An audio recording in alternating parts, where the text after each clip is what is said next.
Welcome to Workers and Transport. Whether workers were employed for the pyramid construction or at the quarries, the government supplied food and housing. Workers for the pyramids and royal necropolises were housed in more permanent villages, such as the famous Deir el-Medina. Quarry workers had more temporary lodgings. All skill levels were needed and utilized, from basic work hands to prepare the gypsum, to brickmakers and sand carriers, to skilled stonemasons to shape the blocks.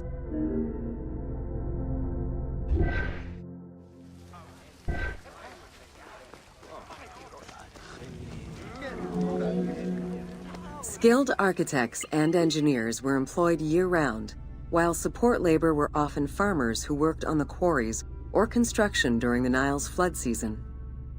The basic laborers were hardworking and versatile.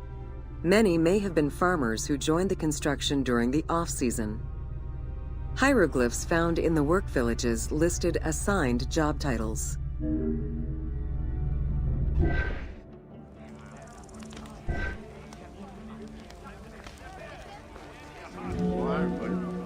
Archaeological research shows that no food was stored or prepared on site, but instead workers received abundant rations of bread, beer, and meat.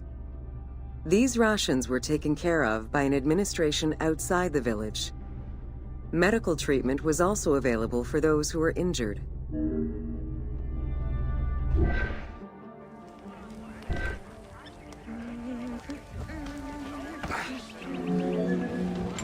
While some quarries were close to the Nile, others were located across the desert and required long expeditions. These expeditions were sanctioned by the state. They involved complex logistics and required many participants. Transporting a block by land meant that workers had to overcome the weight and friction of the load. To solve this, they first dug a track in the ground. This path was sometimes reinforced with rails upon which a sled, used to ferry the blocks, would be pulled.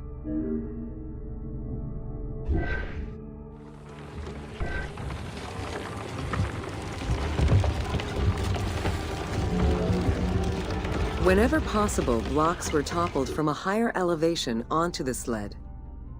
Workers then poured water onto the clay at the front of the sled, creating a slick surface to more easily move the load. It wasn't until the New Kingdom that animals were used to tow the burden.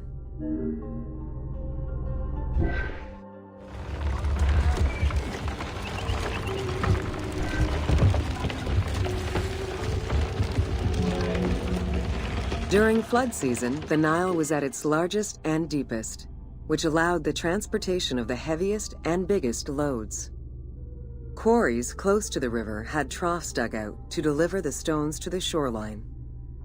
Harbors and wharfs situated at the river's edge allowed the transfer of materials and supplies.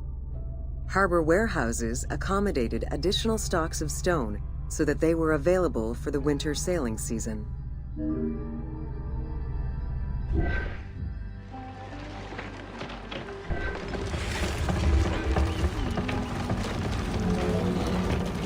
The Wadi el-Jarf papyri detail a limestone load intended for the Khufu pyramid that weighed in at 70 to 80 tons, or 30 blocks.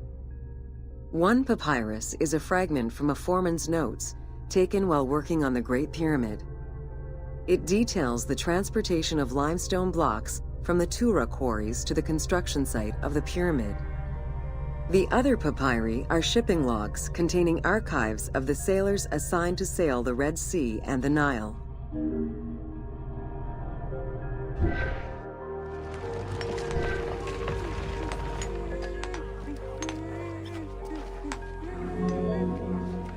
Stone cargo generally weighed 15 tons per boat, amounting to roughly 6 or 7 blocks per trip.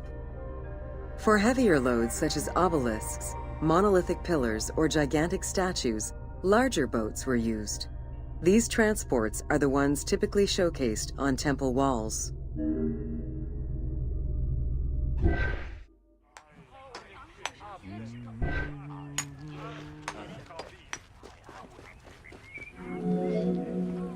River transportation was the most efficient way to ferry stone blocks between the quarry and the construction site. Blocks were transported by flotillas of several types of boats. The most detailed illustration of transport by river is a relief of Queen Hatshepsut's barge with an accompanying flotilla.